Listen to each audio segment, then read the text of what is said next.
Welcome back to The Breakdown with me, NLW. It's a daily podcast on macro, Bitcoin, and the big picture power shifts remaking our world. What's going on, guys? It is Tuesday, October 15th, and today we are talking about Kamala Harris's latest crypto push. Before we get into that, however, if you are enjoying The Breakdown, please go subscribe to it, give it a rating, give it a review, or if you want to dive deeper into the conversation, come join us on the Breakers Discord. You can find a link in the show notes or go to bit.ly/breakdownpod. Just a month out from the election, Kamala Harris is attempting to brush up her crypto credentials, and her campaign's latest comment on crypto policy comes in the context of a push to win black male voters. On Monday, they released a new proposal called the Opportunity Agenda for Black Men. The policy is centered around $20,000 forgivable loans to black entrepreneurs. It also features a promise to legalize marijuana at the federal level, down payment assistance for black homeowners, and a health equity initiative targeted at black men. For the crypto policy, the Harris campaign said that they would be, quote, supporting a regulatory framework for cryptocurrency and other digital assets so black men who invest in and own these assets are protected. The platform announcement recognized that 20% of black Americans own or have owned cryptocurrency assets. Interestingly, this was the first time the Harris campaign actually referred directly to cryptocurrency rather than using some other term like digital assets. The announcement stated, Vice President Harris appreciates the ways in which new technologies can broaden access to banking and financial services. She will make sure owners of and investors in digital assets benefit from a regulatory framework so that black men and others who participate in this market are protected. This framing of crypto policy has a lot of people surprised.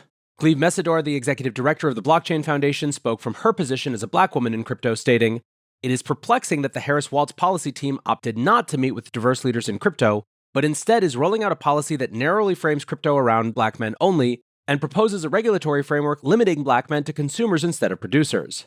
She had earlier pointed out that crypto has an incredibly broad investor base that can't be stereotyped in this way. Other crypto industry folks are confused by the framing around investor protection, given that Gensler's crackdown has been couched in the same language. Matt Hogan, the CIO of Bitwise, wrote, serious question. Is this statement the extent of the Harris pivot that people are excited about? Or did she say more in the live setting? These words are a Rorschach test, not a position. You can read them as aggressively pro-crypto or anti-crypto. Another read is that this is simply the Harris campaign running the numbers on which voters they need to focus on. Justin Slaughter, VP of Regulatory Affairs at Paradigm, tweeted, crypto ownership skews black and brown, male and young. Our March poll found 33% of black registered voters had bought crypto. So if you're trying to find ways to improve soft numbers with black men, saying you'll help protect their crypto assets is smart. Omin Melkon, an adjunct professor at Columbia Business School, thinks that this isn't a pivot, but rather a continuation of the Democrats' patronizing approach to crypto. He tweeted, the latest Harris crypto proposal included in a list of economic proposals for black men isn't what people think it is. There was an idea circulating around Democratic circles during the post-FTX bear market that crypto is a form of predatory inclusion. This was a response to the claim many, including me, have made for years that crypto will lead to a more inclusive financial system. This incredibly cynical position was pushed by major think tanks like Brookings and was repeated by senior SEC staff not that long ago. I was interviewed by news outlets about it. The whole thing made me sad because the underlying assumption was that the overrepresentation of young people and various minorities in owning or using crypto could only result from their naivete. Those of us who engage with young people and minorities on a regular basis know the opposite is true. Bitcoin and ETH are the rare asset that were available to them and outperformed. They also appreciate the fact that the crypto industry, unlike almost any other, is a true meritocracy. Anyway, if you read the text of the Harris proposal closely, you'll see that it ends with protection. Given the lack of constructive engagement elsewhere, I assume they want to regulate crypto as something to be avoided, not something to be embraced.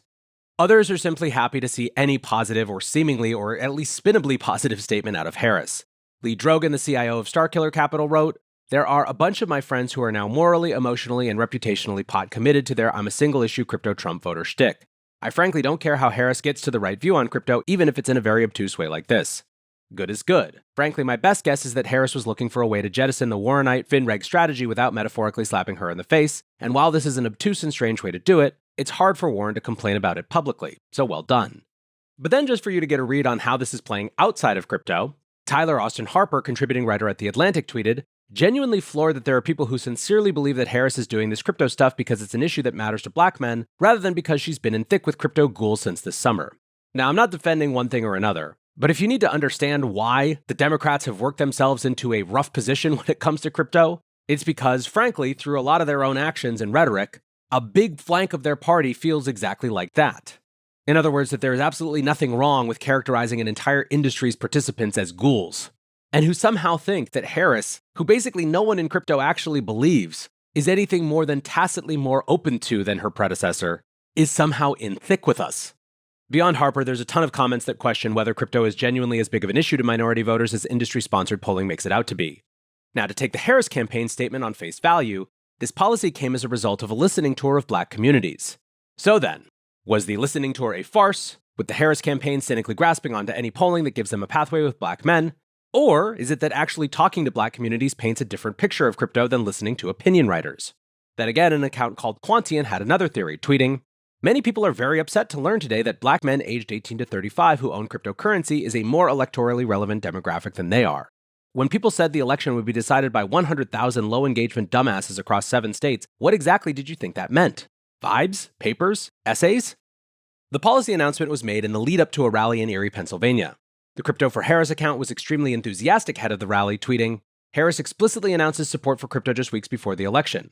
Her proposed policies aren't just pandering talking points, like a legally impossible claim to fire Gary Gensler or keeping millions of seized Bitcoin that may belong to victims. She's offering real policy proposals that will turn the ship towards crypto regulatory clarity." So what actually transpired?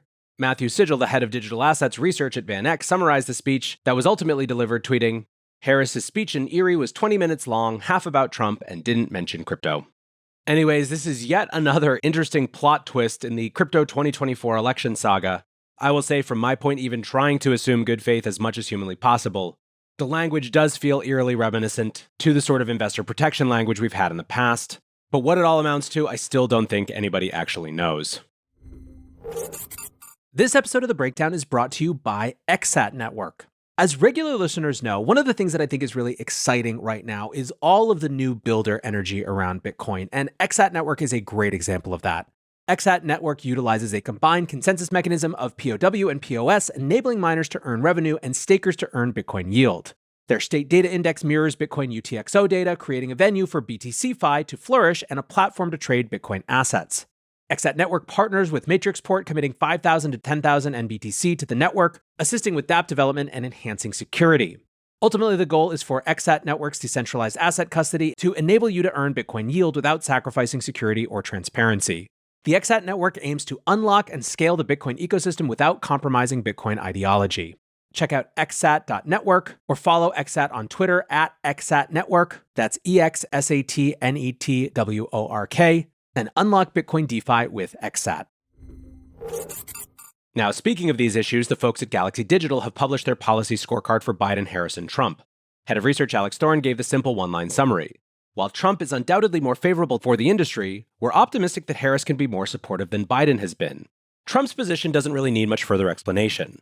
While on the campaign trail, he has promised a strategic Bitcoin stockpile and policies that would make the US the, quote, crypto capital of the world.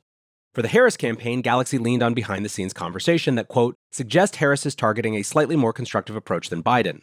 However, they noted that Harris's tax policy could be extremely hostile to the industry. Her stated plans include rolling back the Trump tax cuts, which would result in higher capital gains taxes. Proposals to tax unrealized gains seem to have quieted down over the past month, but that idea is still in the zeitgeist. The scorecard was largely designed as a way to predict the market reaction, with Thorn adding, based on the analysis, we view downside risk of a Harris victory as limited, with explosive upside possible in the case of a Trump victory. With little on the regulatory agenda, Bitcoin should fare well regardless of outcome. Altcoins face risk from Harris and could see outperformance with Trump. Nick Carter commented on the report, stating, Trump is so insanely pro-crypto he went too far and became a degen himself, and we had to ask him to dial it back a bit. Harris has said very little. Personally, I don't think reading the tea leaves has value. She would be business as usual, aka continued crackdown. Speaking of Trump going full degen, this morning was the token launch for World Liberty Financial, the Trump family DeFi project. The token sale was conducted under SEC exemptions, which limits participation to accredited investors in the US and local limitations in other jurisdictions. During a Twitter Spaces on Monday, the team said that they had whitelisted over 100,000 US investors. The project aims to raise $300 million from the token sale, which would value the project at $1.5 billion. The tokens are non-transferable for the first 12 months and will function purely as governance tokens. During the Twitter Spaces, the team emphasized that governance decisions will be kept in line with US regulations. Now, it's not clear exactly how they interpret the current state of law around DeFi, but the reference at least suggests the team is concerned about enforcement actions. There was no word on when the borrowing platform would go live, but it seems like investors aren't particularly worried about that part. Some Bitcoiners were dismayed that Trump is leaning into DeFi. Pledditor tweeted, World Liberty Fi says Donald Trump's vision of crypto is not Bitcoin, it's stablecoins. Dylan LeClaire, however, had some constructive advice, tweeting, "If you want to make millions, you can run an altcoin affinity scam. If you want to make billions, you can put Trump media on a public market Bitcoin standard." Then again, others just think the entire story is crazy. NFT Collector Gift tweeted, "Regardless of what you think about World Liberty Financial, personally not going near it, the fact the US president and current nominee is launching a DeFi platform weeks before the election is absolutely nuts. Curious to see if and how it changes US political norms going forward."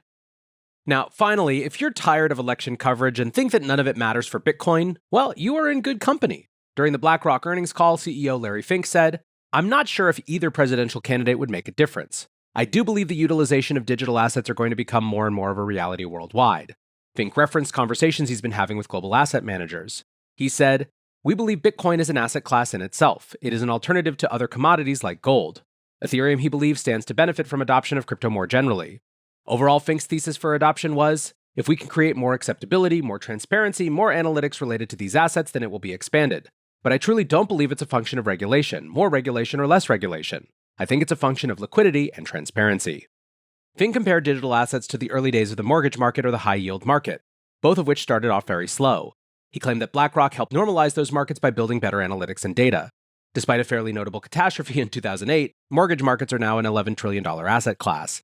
The discussion leaned on the idea that blockchains could be additive to AI-powered analytics, providing much better data than investors are used to. Fink said, "I truly believe we will see a broadening of the market of these digital assets." Aside from philosophical points about the growth of digital assets, the earnings call also highlighted how critical the success of the Bitcoin ETFs has been for BlackRock. The world's largest asset manager is now even larger, hitting $11.5 trillion in total assets for the first time. Bitcoin ETFs contributed a relatively modest $23 billion to that total, but they were still large enough to be a major focus of the call. Fink said, "We will continue to pioneer new products to make investing easier and more affordable." Investor Maya Zahavi noted that Fink is back from the summer doldrums, tweeting, "Larry Fink's remarks are a statement not about Bitcoin but crypto as an asset class in itself that is growing on top of other chains, and as a conduit with AI for a different financial infrastructure.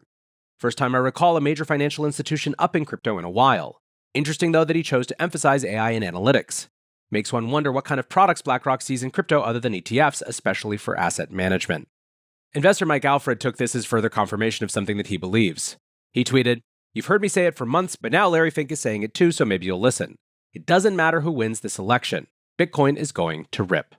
That's going to do it for today's breakdown. Appreciate you listening as always, and until next time, be safe and take care of each other. Peace.